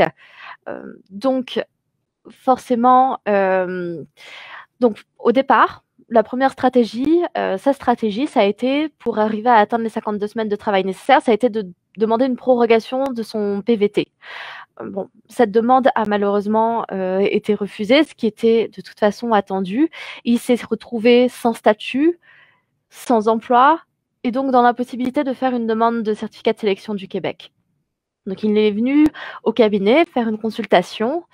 À la fin de cette consultation, le client a choisi de retourner en France. Mais voilà, sachez qu'il aurait eu la possibilité de réaliser les démarches qui vont suivre depuis le Canada. Donc, un de ses anciens employeurs lui a fait une offre d'emploi à l'extérieur du Québec. Grâce à cette offre d'emploi, notre client a pu obtenir un permis de travail sous la mobilité francophone qu'il a réussi à obtenir à son arrivée au Canada à l'aéroport. Donc, pour rappel, le permis de travail mobilité francophone ne concerne que les provinces autres que le Québec. Donc, alors qu'il était en emploi, grâce à ce permis de travail, son employeur a fait une nouvelle offre d'emploi admissible qui a valu 50 points additionnels à notre client dans son pointage dans l'entrée express, donc en vertu du système de classement global. De ce fait-là, il s'est retrouvé éligible pour les 3 programmes de l'entrée express. Donc, nous avons soumis son profil. Il a reçu une invitation pour le programme métier spécialisé. Nous avons soumis sa demande de résidence permanente, donc dans les délais, et cette demande a été approuvée au bout de 8 mois. Voilà, donc je laisse la parole à Ying pour le scénario 2.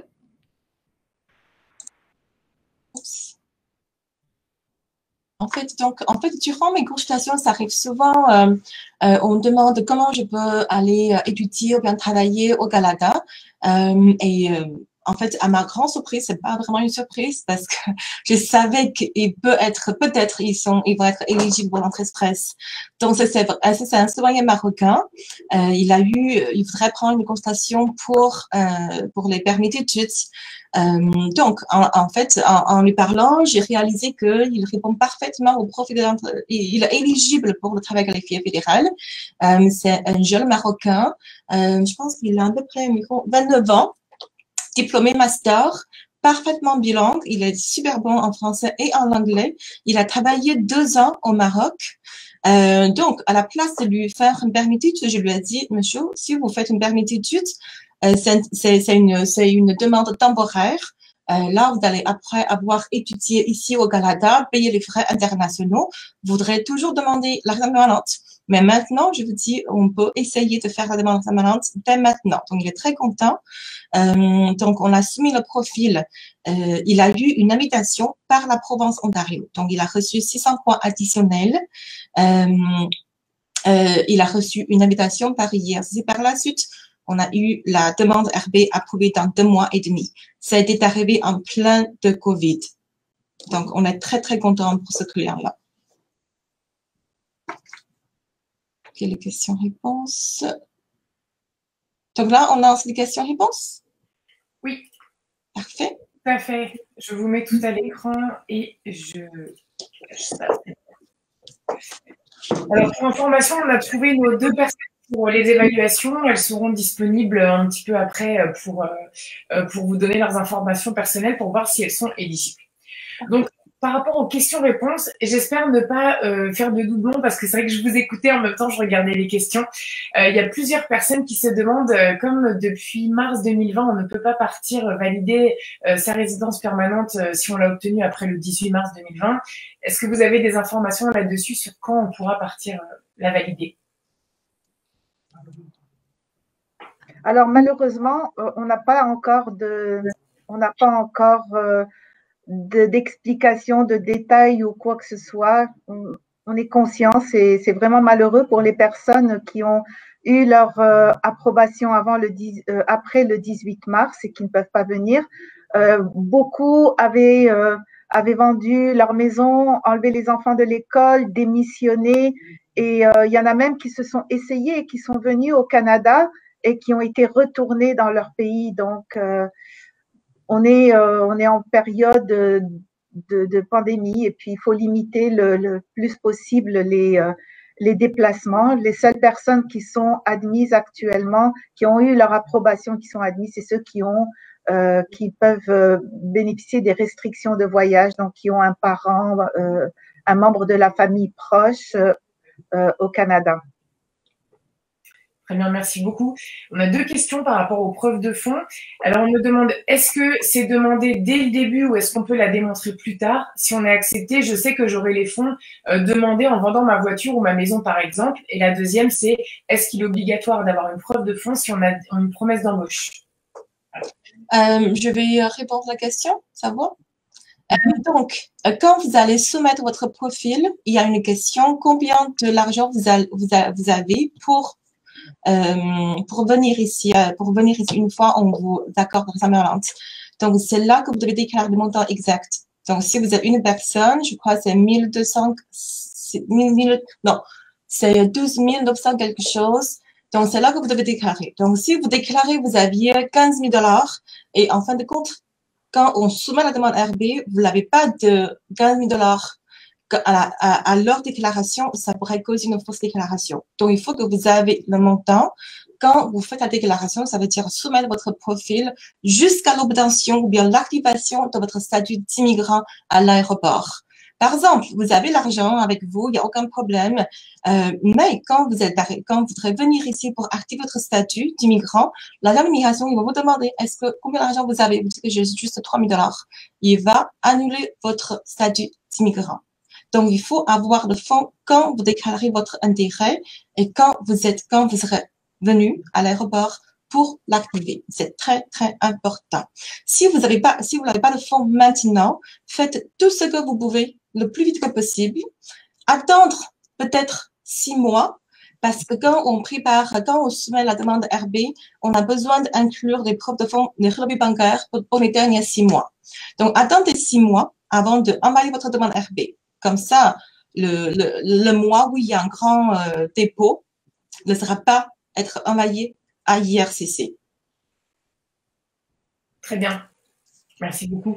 Alors, on a des questions par rapport au changement de province une fois la résidence permanente obtenue. Est-ce qu'on peut changer librement de province? Par exemple, si on n'a pas été parrainé par une province, est-ce qu'on est obligé de s'installer dans la province à laquelle on avait indiqué qu'on voulait, dans laquelle on voulait s'installer initialement dans notre demande d'entrée express? Alors, comme l'expliquait tout à l'heure Maître Barou, tout est une question de bonne foi. Donc voilà, il faut avoir démontré les efforts de s'installer dans la province dans laquelle on avait décidé initialement de s'installer au départ. Et si effectivement il y a un élément qui fait qu'on a choisi une autre province parce qu'on a rencontré quelqu'un qui est installé là-bas, parce qu'on a eu une super offre d'emploi qu'on n'a pas pu refuser, voilà, disons qu'il va falloir vraiment montrer sa bonne foi et que c'était avantageux pour nous de partir. Même si on n'a pas été parrainé. Je veux dire, c'est vrai qu'on pourrait se dire, si on est parrainé, bien sûr, on doit presque quelque chose à la province. Là, ce que vous dites, ça marche aussi si on n'a pas été parrainé. Enfin, c'est pas parrainé le mot, mais si on n'a pas été appuyé par la province en question. Alors, moi, je dirais que les exigences sont moins élevées que si on a été parrainé par une province ou que si on s'installe pas au Québec. Mais quand même, l'agent peut demander des explications. Il faut quand même avoir un minimum d'explications à donner. D'accord, ok, très bien. Alors ensuite, autre question que j'ai eue. Dans le programme qualifié, j'ai entendu dire qu'il fallait les attestations d'emploi sur les 10 dernières années. Est-ce que c'est correct? Non, c'est pas correct. Ouais, je suis désolée. En fait, on a besoin de fournir des preuves pour l'expérience de travail via lequel on a eu des points. Par exemple, si le vous suffit, encore une fois, éligibilité et faisabilité. Quand on soumet une demande de résidence permanente, il faut que vous puissiez démontrer que vous avez travaillé au moins une année de façon continuée. C'est très, très important, de façon continuée dans une profession 0 A ou B à temps plein ou bien à temps partiel dans les dernières 10 ans. Donc, l'assistant de travail que vous allez fournir doit premièrement démontrer cette condition-là pour que l'agent dise OK, la personne, il est ou bien elle est éligible. Ensuite, si vous avez eu le pointage au niveau de SCG, le classement, le système de classement global pour 3 ans d'expérience de travail, et là, l'expérience de travail que vous allez soumettre avec votre demande RB doit pouvoir démontrer les 3 ans de l'expérience de travail. C'est sûr et certain, ça se peut qu'on a travaillé 5-10 l'emploi dans les derniers 10 ans. On a juste besoin de fournir des preuves pour l'expérience de travail. Vous avez eu les points. Et tous les autres, vous devez les déclarer dans le personal history, dans les stamps personnels. Très bien, merci beaucoup pour ces précisions. Il y a quelqu'un qui a évoqué en commentaire la difficulté de passer ces tests de compétences linguistiques à cause de centres fermés, notamment en Ontario. Quelqu'un lui répondait qu'a priori c'était faisable. Est-ce que vous avez des informations sur ça aujourd'hui avec la pandémie? Alors, depuis l'annonce des nouveaux programmes qui facilitent l'accès à la résidence permanente, ben, les centres de langue ont été submergés. Les délais d'attente actuellement sont très longs et il y a même des centres qui proposent de payer jusqu'à 5 000 $ pour passer le test avant les autres parce que l'enjeu est quand même énorme, surtout pour les anglophones. Comme on sait qu'il y a des quotas pour les nouveaux programmes d'accès à la résidence et que ces quotas vont être vite remplis et qu'il faut déposer une demande complète incluant les résultats des tests de langue. Alors, c'est sûr que les centres de langue sont submergés en ce moment et c'est difficile de trouver une place partout, pas seulement en Ontario, mais partout. Alors, la question a été soulevée avec IRCC. On a soulevé le problème. On a demandé est-ce que c'est possible d'inclure les résultats des tests par la suite. Ils sont en train de réfléchir à comment ils vont régler ce problème-là, mais actuellement c'est un gros problème, on trouve pas de place pour passer les tests.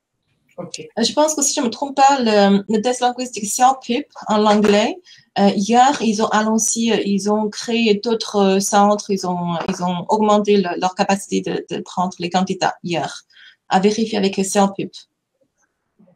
D'accord. Oui, c'est vraiment une problématique en ce moment à cause des nouveaux programmes. Ouais, c'est ça, exactement. Quelqu'un nous demande est-ce qu'on est obligé d'abandonner son CSQ, donc au Québec, pour ceux qui ne connaissent pas ce terme, avant de faire une demande d'entrée express ou pour les nouveaux programmes accélérés qui sont lancés en 2021 hors Québec? Alors, moi, je dirais non, tu me corrigeras, Ying, on n'est pas obligé d'annuler sa demande de CSQ. Alors, c'est sûr que le fardeau, pour démontrer son intention d'aller vivre ailleurs, il va être un peu plus élevé. Il va falloir démontrer comment ça se fait qu'on a changé d'avis tout à coup suite à l'annonce qui a été faite, mais c'est pas obligé d'annuler sa demande. C'est vrai, oui. Quand on fait la demande de l'entrée express, il y a une question, est-ce que vous avez eu un CSQ?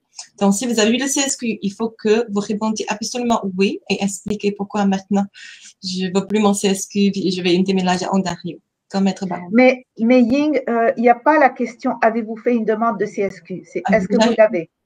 Avez-vous déjà eu le CSQ, oui. C'est ça. Donc, si vous êtes en cours de demande, la question ne vous sera pas posée. Vous pouvez répondre non à la question. Mais si vous l'avez déjà eu et que vous répondez oui, ben, faut expliquer pourquoi tout à coup vous réorientez hors Québec. Très bien, mais merci. si vous l'avez abandonné, ben, ça peut être un bon argument de dire, ben, regardez, j'ai eu mon CSQ et regardez, je l'ai annulé. Ça, c'est déjà un bon point. Très bien. On a eu des questions de personnes qui demandaient si on pouvait faire une demande d'entrée express en étant déjà au Canada. Et on a également eu la question de si on obtient entrée express en étant en dehors du Canada, combien de temps on a pour la valider en se rendant au Canada? Alors, en temps normal, si on est à l'extérieur du Canada, on a 1 an après la visite médicale. Donc, la visite médicale a une durée de vie de 1 an et en règle générale, on doit venir valider sa résidence permanente dans ce délai d'1 an. Et ce délai va être inscrit de toute façon dans les documents pour la confirmation de résidence. Alors, actuellement, comme on sait qu'on ne peut pas rentrer au Canada pour activer sa résidence dans la plupart des cas, ben le délai est prolongé. Ce que je ne sais pas, Ying, c'est est-ce que la visite médicale devra être repassée une autre fois? Oui, en ce moment, oui. On demande de refaire la visite médicale. C'est ça. Non, c'est pas si. En ce moment, oui. Très bien. On nous demande si on a le droit de postuler au nouveau programme que vous avez présenté tout à l'heure pour 2021, si on est déjà dans le bassin d'entrée express. À mon avis, oui. N'est-ce pas, Ying? Ben, la question a été posée. Avec toi, parce que dans les lois, les règlements, c'est écrit, on peut avoir plusieurs demandes en cours. Mais je pense que vraiment pour un nouveau programme, on n'a vraiment pas beaucoup d'informations jusqu'à date. On verra. Mais je pense que oui, mais vous devez, si c'est moi, je donnerai. C'est à vérifier. Oui, d'en reparler prochainement. C'est ce qu'on s'était dit tout à l'heure, dès que ça va, parce que là, c'est tout nouveau. On essaiera prochainement de vous proposer quelque chose sur ce point-là. Mais juste un petit ajout, en fait, si vous avez une entrée express en cours, sincèrement, tout à l'heure, je dis, moi, j'essayerai, mais en fait, encore pas en réfléchissant dans 2 secondes, je sais pas trop si ça vaut la peine, parce que c'est une nouvelle demande que vous devez préparer, surtout si vous êtes anglophone, il y a un quota, et on ne sait pas le délai de traitement. Donc, la question a été posée au ministre de l'immigration, il a répondu, le dossier va être traité dans quelques mois. Mais quelques mois, c'est combien de mois, on ne sait pas. Un dossier dans la catégorie C ici, ça peut être traité dans à peu près 7 mois, 6 mois. Est-ce que ça vaut vraiment la peine? Ça dépend où est-ce que vous êtes rendu dans l'entrée express. Ça dépend aussi des chances de réussir aussi dans l'entrée express. Et attendez de voir d'abord si vous êtes obligé d'annuler votre demande avant de l'annuler. Mais ça, on n'a pas encore de… Mais c'est ça, si vous avez un bon profil, un bon pointage et que vous êtes dans le programme de l'expérience canadienne, à mon avis, restez dedans. Exactement. Et aussi, vous pouvez être éligible à la demande de permis de travail transitoire ouvert. Mais si vous faites une demande permanente via le nouveau programme, jusqu'à aujourd'hui, la réponse qu'on a eue, c'est que vous ne pouvez pas demander le permis de travail transitoire. Et n'oubliez pas, pour le nouveau programme, vous devez avoir un statut au Canada. Très bien. On a quelqu'un qui nous demande si le entrée express peut être une alternative au PVT. Là, je donne juste mon petit avis de PVTiste. Alors, c'est pas du tout la même chose. Je dirais que ça peut en soi être une alternative, hein, mais disons que le PVT, c'est un permis temporaire de travail qui a une durée d'1 an ou de 2 ans selon votre nationalité, alors qu'entrée express, on part sur une résidence permanente. C'est pas le même projet. Je ne sais pas si vous voulez ajouter quelque chose à cette question, mais c'est… Ben, je dirais que le PVT donne beaucoup de liberté et avec un PVT, on peut faire en sorte de se qualifier après pour le programme de l'expérience canadienne en venant travailler au Canada grâce à un permis ouvert, de cumuler une expérience qualifiée même au sein de plusieurs employeurs. Donc, moi, je dirais que c'est un outil merveilleux, le PVT, et qu'il ne faut pas le mettre de côté, quel que soit le programme d'immigration qu'on choisit. Exactement. Merci beaucoup pour ces précisions. J'ai vu qu'il y a eu pas mal de questions là qui sont arrivées. Zut, alors c'est arrivé vite d'un coup. Alors, excusez-moi. Concernant l'intention formulée de s'établir dans une province déterminée au moment d'entrée express, est-ce qu'il y a des quotas par province? Est-ce que les quotas par province? À mon avis, non, mais les provinces, ils établissent vraiment leur propre critères de sélection.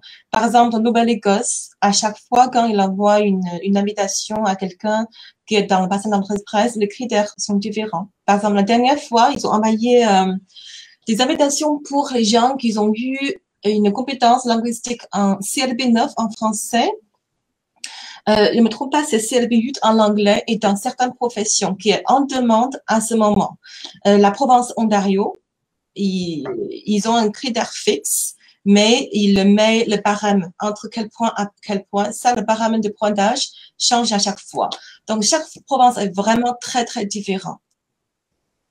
Peut-être qu'ils ont à Nouveau-Brunswick, mais il n'y en a pas à Ontario, on ne sait pas vraiment. Mais ça, tu me corrigeras, Ying, c'est que dans le cadre d'une invitation de la province. Oui. C'est ça. Mais si la personne choisit une province quand elle fait sa demande d'entrée express sans avoir reçu de nomination de la province, là, il n'y a pas de quota. Ils ne devraient pas avoir… Mais encore une fois, chaque province, je pense qu'ils ont une seuil d'immigration, n'est-ce pas, Ladia, comme Québec, ils ont… Oui. Oui. Mais je pense que je pense, à mon avis, donc si la province parce que l'entrée express, on sélectionne vraiment les meilleurs des meilleurs. S'ils ont un candidat via l'entrée express, peut-être ils vont favoriser le candidat qui a été sélectionné par l'entrée express. À mon avis, c'est vraiment une opinion personnelle. Puis moi, de ce que je constate, c'est quand même il y a une course pour attirer le plus d'immigrants possible. Chaque province veut en attirer le plus possible et profiter du quota canadien parce qu'il y a des objectifs canadiens qui sont quand même énormes et vraiment toutes les provinces travaillent, font en sorte d'en avoir le plus possible qui vont choisir la province en question. Très bien, merci beaucoup. Alors, c'est vrai qu'on n'a pas pu répondre à toutes les questions parce qu'il y a quand même beaucoup de questions qui sont très spécifiques à vos cas, à vous. On va en prendre encore quelques-unes. Après, on va passer aux évaluations, je pense, probablement. Quelqu'un demande si on a travaillé 6 mois pour un employeur, puis 5 mois après, on a travaillé 8 mois pour un deuxième employeur. Alors, ça ne marche pas parce que les 12 mois ne sont pas consécutifs. Sauf s'il est éligible pour la catégorie lesbienne canadienne. D'accord. Parce que pour lesbienne canadienne, on peut accumuler plusieurs emplois dans différentes périodes, il peut être discontinué.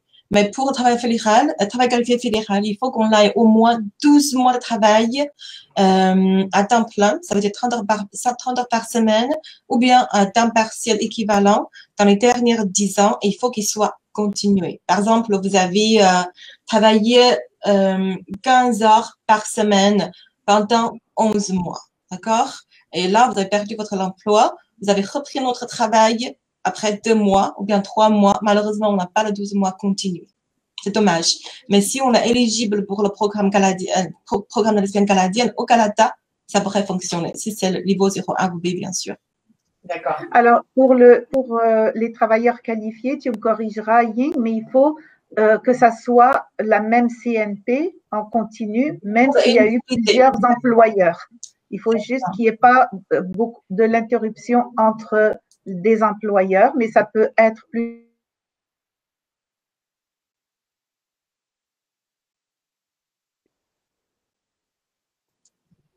C'est un petit peu coupé, je crois. Non, Oui. c'est peut-être moi qui ai coupé. D'accord. Il y a quelqu'un qui nous demande, alors, dans l'hypothèse d'une obtention d'une entrée express, le conjoint obtient un permis de travail ouvert. Qu'en est-il si celui-ci fait en parallèle une demande de permis d'études? Pour l'entrée express, il n'y a pas la même restriction que pour le Québec. Alors, on peut très bien avoir complété son année de travail, avoir entrepris un programme d'études et faire une demande dans le cadre de l'entrée express dans le programme de l'expérience canadienne. Très bien, merci Nadia. Est-ce que je serai éligible au programme des travailleurs qualifiés au fédéral si mon emploi comporte des périodes de vacances, exemple professeur de musique, et que je ne travaille pas durant l'été, mais que mon contrat est toujours valide et se reporte automatiquement au retour des vacances? Pour les professeurs, c'est une situation particulière qu'ils sont au courant. Donc, si vous pouvez démontrer la continuité de votre emploi pendant 12 mois, c'est tout à fait possible. Les vacances sont permis même si vous ne travaillez pas dans l'enseignement. Par exemple, vous travaillez pendant 12 mois et pendant les 12 mois, vous avez pris 2 semaines de travail, 2 semaines de congé payé. C'est normal, c'est possible. Ça pourrait être aussi. Merci beaucoup. Je vois que tout à l'heure, vous parliez de WES. Il y a quelqu'un qui dit que pour les équivalences, donc WES, ce serait pour les diplômes scolaires. Il y a des organismes particuliers pour certaines professions qualifiées ou demander l'équivalence pour les autres formes de diplômes. J'ai un diplôme scolaire DEP, plusieurs militaires. Alors, je n'ai pas la fin, mais apparemment, WES ne fonctionnerait pas pour tout, c'est ça? En principe, oui, parce qu'il y a 5 agences reconnues par l'IRCC qui peuvent faire évaluer des diplômes. Les diplômes qui ne peuvent pas être évalués par WES, c'est les médecins et les pharmaciens si vous souhaitez pratiquer comme pharmacien ici au Canada. Et tous les autres, à mon avis, vous pouvez faire avec le WES. En fait, est-ce que vous avez vérifié avec le WES et ils vous disent que vous ne pouvez pas le faire? Ouais, ça vaudrait le coup, Céline, de voir si tu les as Oui, contactés. il y a juste 5 agences. Regardez, et il va sûrement avoir un qui peut le faire pour vous. Okay. Très bien. Quelqu'un demande si on est au-dessus du seuil minimum des rondes en points, est-ce qu'on est automatiquement autorisé à présenter une demande ou est-ce qu'il y a un tri qui est fait? Il faut attendre l'invitation. Il faut toujours attendre une invitation à présenter une demande. C'est ça, d'accord. C'est pas parce qu'on a beaucoup de points que c'est forcément bon, c'est ça? Ça veut dire que si le plus de points que vous avez, la chance d'avoir une invitation est plus élevée. Oui. Non, mais la question, Ying, c'est admettons la note de passage, c'est 500, puis on a 550, mais on n'a pas reçu d'invitation. Ça, c'est pas normal. Il faut contacter l'IRCC. Donc, la personne demandait si c'était possible. Donc, a priori, non. Si on a les points, on sait que la prochaine fois qu'il y a de la place, on est dedans, quoi. Il n'y a pas un tri qui est fait parmi ceux qui ont le bon nombre de points. Alors attention, le seuil change à chaque ronde d'invitation en fait. C'est pas toujours le même. Donc si la personne est au-dessus de ce seuil et que son profil est soumis avant cette ronde d'invitation, normalement, il est censé être invité. D'accord. Alors, on l'a vu, il y a eu une grande ronde d'invitation pour expérience canadienne où la note de passage était de 75.